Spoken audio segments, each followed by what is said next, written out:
മത്സരങ്ങളിൽ ഏറ്റവും വലിയ താരം ആരാണെന്ന് വെച്ചാൽ മണവാട്ടികളാണ്. അതിലാർക്കും സംശയമില്ല. അതുകൊണ്ട് തന്നെ 2 മണവാട്ടികൾ എനിക്കൊപ്പം ചേരുകയാണ്. എന്താണ് പേര്? ദേവപ്രിയ. ദേവപ്രിയ. എന്താ? ജന ഫാത്തിമ. എവിടുന്നാ രണ്ടുപേരും വരുന്നത്? ഞാൻ കൊല്ലം ജില്ലയിൽ പന്മന എന്ന സ്ഥലത്താണ്. ഞാൻ വയനാട്ടിൽ നിന്നാണ്, പനമരം ക്രസന്റ് പബ്ലിക് സ്കൂളിൽ നിന്ന്. വയനാട്ടിൽ കുറേ പേര് ഇത്തവണ ഒപ്പന മത്സരത്തിനുണ്ടല്ലോ. അപ്പം എന്തായാലും നമ്മുടെ ചോദ്യം പറയുമ്പോൾ എന്താണ് മണവാട്ടി എന്നാണ്. കാരണം ഇവിടെ ഏറ്റവും കൂടുതൽ ഗ്ലാമർ അല്ലെങ്കിൽ ഇന്ന് ഏറ്റവും വലിയ താരങ്ങൾ ഈ മണവാട്ടിമാരാണ്. എങ്ങനെയാണ് ഈ മണവാട്ടിയായി തിരഞ്ഞെടുക്കപ്പെട്ടത്? ഞാൻ 7ാം ക്ലാസ്സിലാണ് ഫസ്റ്റ് ടൈമായിട്ട് മണവാട്ടി ആവുന്നത്. പിന്നെ തൊട്ട് ഞാൻ തന്നെ ആയിരുന്നു. അത് ടീച്ചർമാരുടെ സെലക്ഷൻ തന്നെ ആയിരുന്നു. സ്ഥിരമായിട്ടൊരു മണവാട്ടി പദവിയും കിട്ടി? അതെ. സ്റ്റേറ്റിൽ ആദ്യമായിട്ടാണ് വരുന്നത്? ആണ്. എങ്ങനെ ഉണ്ടായിരുന്നു ആദ്യമായിട്ട് മണവാട്ടിയൊക്കെ ഇത്രയും വലിയൊരു ഓഡിയൻസിന് മുമ്പിൽ ഇങ്ങനെ ഇരുന്ന് മത്സരം കാണാൻ ഇരുന്നപ്പോൾ? കുഴപ്പമില്ലായിരുന്നു. ടെൻഷൻ ഉണ്ടായിരുന്നു? ഇല്ല, ഹാപ്പി ആയിരുന്നു. എങ്ങനെയായിരുന്നു ഈ മണവാട്ടിയുടെ കാര്യം ചോദിക്കട്ടെ? ഞാൻ ആർട്സിന് ചിരി കൊണ്ട് എടുത്തതാണ്. ചിരി? ഈ ഒരു ചിരി കൊണ്ട് മണവാട്ടിയാവുക, അതിൻ്റെ ക്രെഡിറ്റ് ഇവർക്ക് ഇരിക്കട്ടെ. ചിരി. അപ്പം പിന്നെ ആർട്സ് വന്നപ്പോൾ പിന്നെ കലോത്സവത്തിനായി പിന്നെ തിരഞ്ഞെടുത്തു. അങ്ങനെ ഞങ്ങൾ സബിൽ നിന്ന് ഫസ്റ്റ് അടിച്ചു, ജില്ലയിൽ നിന്ന് ഫസ്റ്റ് അടിച്ചു, പിന്നെ ഞങ്ങൾ സ്റ്റേറ്റിലെത്തി. ഈ ചിരിക്ക് പ്രത്യേക ക്ലാസ്സുകളൊക്കെ ഉണ്ടായിരുന്നോ ഒപ്പനയ്ക്ക്? നാച്ചുറൽ ചിരി. ഇവിടെ എങ്ങനെ പ്രത്യേക ചിരികളൊക്കെ പരിശീലിക്കണം, ഇങ്ങനെ ചിരിക്കണം എന്നൊക്കെ നിർബന്ധമുണ്ടായിരുന്നു? ഇല്ല, കുറച്ചുകൂടെ നാണമൊക്കെ വരണം, അങ്ങനെയുള്ള ഇതായിരുന്നു. എനിക്ക് നാൺ വന്നു അങ്ങനെയാണോ? അല്ല, നമ്മളത് നാച്ചുറലായിട്ട് തന്നെ നമുക്ക് വരണം, ആർട്ടിഫിഷ്യലായിട്ട് പറ്റത്തില്ല.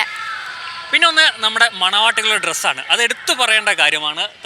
മിന്നിത്തിളങ്ങുന്ന വസ്ത്രങ്ങളുമായിട്ടായിരിക്കും മണവാട്ടിമാർ എപ്പോഴും സ്റ്റേജിലുണ്ടാവുക. ഈ ഡ്രസ്സൊന്ന് എങ്ങനെയൊക്കെയായിരുന്നു ഇതിൻ്റെ ഒരു അറേഞ്ച്മെൻറ്റ്? ഈ ഡ്രസ്സൊന്ന് പറയാമോ, എന്താണ് ഇത്? പണ്ടത്തെ ഒരു സ്റ്റൈലാണ്, ഇപ്പോഴത്തെ അല്ല. പണ്ട് എങ്ങനെയാണ് മണവാട്ടി ഒരുങ്ങിയ അതുപോലത്തെയാണ്.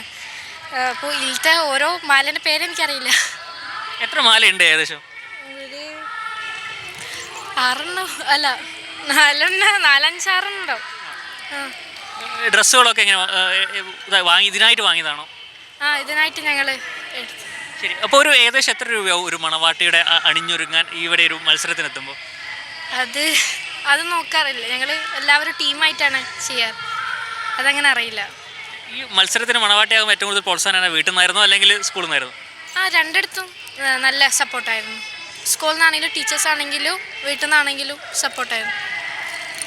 ഓക്കെ. എങ്ങനെയായിരുന്നു ഈ ഡ്രസ്സ് സെലക്ഷൻ കാര്യങ്ങളൊക്കെ? ഈ ഡ്രസ്സും അതുപോലെ തന്നെ പഴമേല വെച്ച് തന്നെ ഒരിതായിരുന്നു.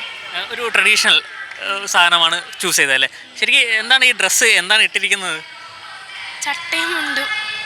അങ്ങനെ തന്നെ. അതുപോലെ തന്നെ എൻ്റെ തോഴിമാരല്ലേ, അവരുടെ കളർ വെച്ചാണ് എനിക്ക് എടുത്തേക്കുന്നത്. പറയുമ്പോൾ എൻ്റെ ഫ്രണ്ട്സാണ് തോഴിമാരെന്ന് പറയുന്നത്. എൻ്റെ കല്യാണത്തിന് ഡാൻസ് കളിക്കുന്നവർ, അങ്ങനെയാണ് ഒപ്പനയായിട്ട് പറയുന്നത്. ഈ കുറേ മാലകളൊക്കെ ഉണ്ടല്ലോ, എത്ര മാല ഉണ്ട് ഏകദേശം? 5-6 കാണും. നമ്മളിതിന് ആയിട്ട് വാടക എടുക്കുന്ന ഡ്രസ്സുകളാണ്. ഏകദേശം ഒരു മണവാട്ടിക്ക് എത്ര രൂപയാവും ചിലവ് ഈ സ്റ്റേറ്റിലൊക്കെ എത്തുമ്പോഴത്തേക്കും? അതെനിക്ക് അറിയത്തില്ല, അത് പേരൻസിന്. എന്തായാലും അടിപൊളി ഗ്ലാമർ ആയിട്ടുണ്ട്. അപ്പം ഇനി അടുത്ത വർഷം ഉണ്ടാവുമോ? ഇപ്പം എത്രയല്ല പഠിക്കുന്നത് ചോദിച്ചില്ല? ഞാൻ 8ലാണ്. അപ്പോൾ ഇനി ഒരുപാട് വർഷങ്ങൾ കിടക്കുന്നു മണവാട്ടിയായി സംസ്ഥാന കലോത്സവത്തിലേക്ക് എത്താൻ അല്ലേ? അതെ. അപ്പോൾ മണവാട്ടികൾക്കും അജയ് സുധ ബിജുവിനൊപ്പം രജീഷ് നരിക്കുനി, സി മലയാളം ന്യൂസ്. ഏറ്റവും പുതിയ വാർത്തകളും വിശേഷങ്ങളും വിരൽ തുമ്പിലറിയാൻ സി മലയാളം ന്യൂസ് എല്ലാ ഡിജിറ്റൽ പ്ലാറ്റ്ഫോമുകളിലും ലഭ്യം.